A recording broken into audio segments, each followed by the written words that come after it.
Pak nəfəsli insanın bir dənə kəlməsi bəzən kifayətdir. Bir kəlmə vallahi. Əllamə Məhəmməd Təqi Məclisi bir nəfər yaxınlarından biri gəldi, dedi ki, qonşusundan gileyləndi. Dedi, mənim bir qonşum var, daha günahların içində boğulur da, çoxdur günahları və s. Biraz güclü insan idi, nüfuzlu insan idi. Dedi, bəs istəyirəm sən ona bir kəlmə deyəsən. Dedi, yaxşı bir məclis olsa məni də çağır, onu da çağır. Dedi, bu da gəldi, o da gəldi. Belə sayğı da göstərməzmiş, ehtiram eləməzmiş din alimlərinə və s. Gəldi, gördü bu alim də, bunu da tanıyırdı da, məşhur adamdır. Bu alimi görən kimi üzünü tutdu həmən bu şəxs, o günahkar. Dedi, bu siz alimlərin, ruhanilərin sözü nədir? Nə deyirsiniz? Yəni, bu neçə vaxt danışırsınız da, bu 40 ildir minbərdə söhbət edirsiniz. Bu cümlə, bir dənə cümləyə yığın görüm, nə deyirsiniz dərdiniz? Nə demirsiniz bu cəmaata? Deyir, o alim baxdı Əllamə, dedi ki, birinci sən de görüm, sənin sözün nədir?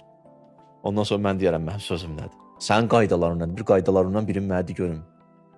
Bu baxdı, gördü, bu belə dedi, yaxşı dedi, mənim bir neçə qaydam var, bir qaydam da budur. Nədir?